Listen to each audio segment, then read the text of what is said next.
bagyo, gusto kong lumabas para matuloy ko yung momentum ng aking pagtitraining. Tagal na panahon din ako na mahinga eh. Ngayon nga lang kapag gantong may bagyo, nakakalungkot itong si Doggy. Anong giniginaw? Naalala ko nung mga panahon na wala akong matulugan dahil ang gulo dun sa lugar na tinitiran ko.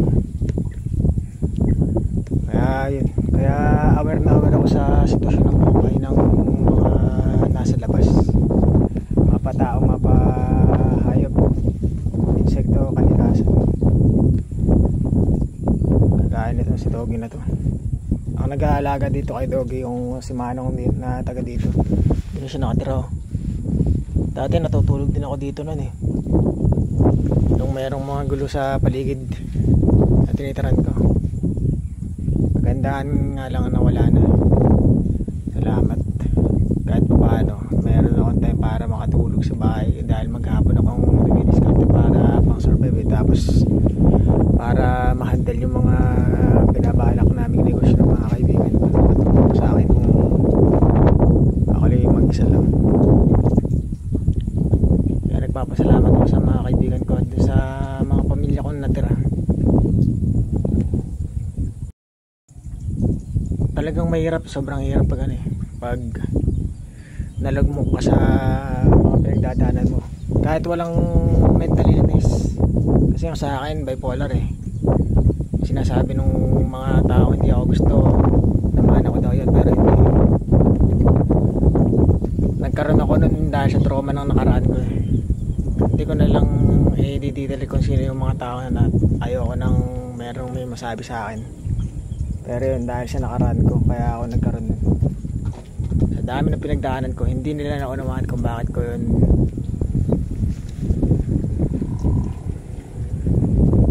Kaya yun, pinagdadaanan na yun.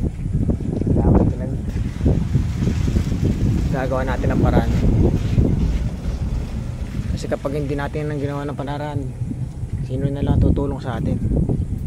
Ang tagal, yun nga nakakaan. Ang tagal ko kapag ako kasi nasa depression mode ng aking mental illness. Sobrang tagal eh, halos ilang taon mahigit eh. Ilang taon, mga ganun. Ang hirap bumalik. Sa dating alam ko kung sino ako. Yung mga taong hindi ako gusto nun, akala nila wala akong kwenta dahil nandun ako sa depression eh. Stage ng aking sakit eh. Hindi nila alam na yun ay symptoms ng aking sakit. Akala lang nila tamad ako, walang pangarap sa buhay. Kasi hindi ko naman sila kasama sa mga ginagawa ko eh. Wala sila. Pag nasa labas ako, hindi nila alam kung anong ginagawa ko. Hindi ko sinasabi sa kanila hanggat maaari dahil wala din naman silang interest eh. Hindi sa kanila importante yung mga bagay na ginagawa ko. Makatulong man ako sa kapwa, sa kalikasan, sa mga ayun na abandon na kagaya nito si Junior. Para sa kanila hindi importante yung mga ganung bagay, pero nanawa ko sila hindi nila siya dahil hindi naman nila ginagawa yung ginagawa ko. Yun ang mga nagkaroon ng drive, yun ang drive ko para magpatuloy sa buhay. Hindi yung pagiging mayaman, pagiging maraming kagamitan dahil naranasan ko na yun eh. Hindi ako naging masaya doon. Tagal din ang uli ako nakabalik dito sa training ground.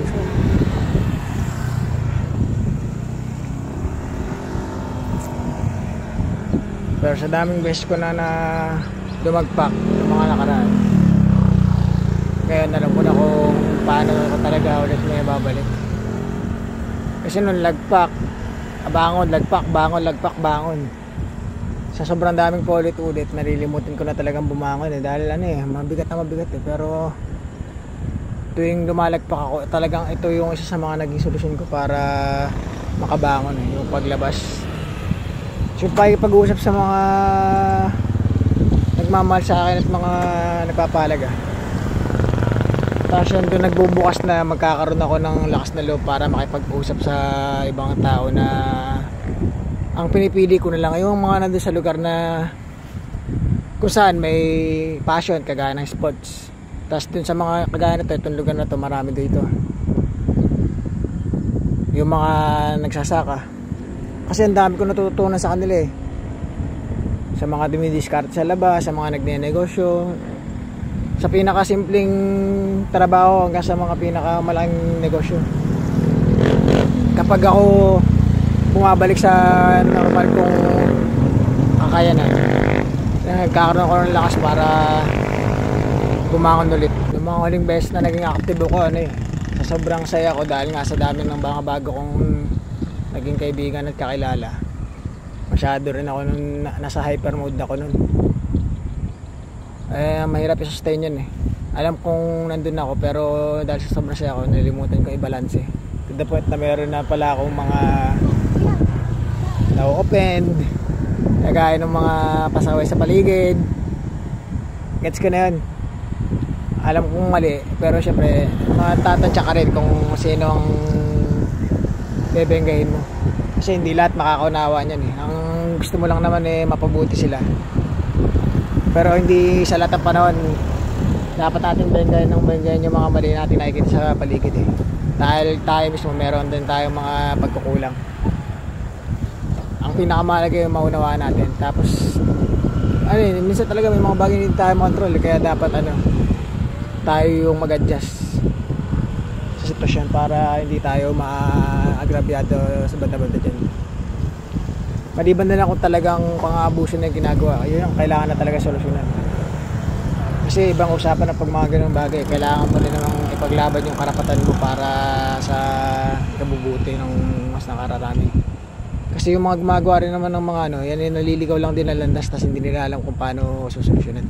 Kaya doon sa mga nakakapanood nito o sa mga kakilala ko na may pinagdadaanan din sa kanilang buhay, may mental disorder o may mga pagsubok ba, ang pinakaiwasan talaga yung sarili natin, tas magkukulong tayo ilang matagal na panahon kong ginagawa yun kapag talaga dahil ang akala ko wala nag-iisa lang ako, wala akong makakaunawa sa akin. Kapag lumabas ka, meron at meron dyan.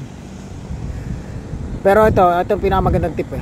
Ang kakusapin mo yung mga mahilig sa sports, pero tatansyahin mo rin kapag sila mahilig sa sports o kaya sa kapag busy sila sa ginagawa nila, wag mo munang kakusapin. Hintayin mo silang mapunta doon sa relax mode. Tapos kung gusto mong kausapin, batiin mo muna. Para kasi minsan may mga masyadong seryoso at focus eh. Papakiramdaman mo yung kanilang aura kung pwedeng silang makausap. Kasi magugulat ka, yung mga tao ngayon gusto rin nila, kailangan din nila nakausap eh. Meron dyan. Tapos magugulat ka, marami ka matututunan sa kanila. Ang pinaka maganda kung dyan, yung mga veterans muna. Kung sakaling ilag ka sa mga kaedad mo, kaya sa mas bata, yun, banda-banda dyan. Kasi kung ano matutunan mo sa mga makasalamuha mo sa labas, share mo din para makatulong. Kasi yung mga simpleng bagay na mga payo, malaking bagay yan. Ito talaga yung nagpabalik sa akin sa pagiging stable yung mga hobbies ko, tapos yung mga passion ko. Basketball, passion ko yan. Martial arts, passion ko rin, tapos hobbies ko rin. Kahit naman hindi ka kumikita, yung mga passion at hobbies mo, yun yung magpapastable ng mindset mo. Kaya yung iba na hindi daw kumikita sa passion, okay lang yun. Kumbaga, gawin mo siyang pampabalik ng disiplina mo. Banda-banda dyan, makakagawa ka ng pera kahit hindi naman yung passion mo gagawin mo. Pero yung mga passion at hobbies mo, yan ang magpapakalma ng kaisipan mo. Kung wala ka talaga yung, ako, halos lahat ng mga passion ko, non-profitable pero pwede naman, pero mahirap ang oportunidad eh. Pero gano'n yung ginagawa ko. Kaya din ng mga itong mga tropa ko to, hindi naman to sila hardcore talaga na magaling eh.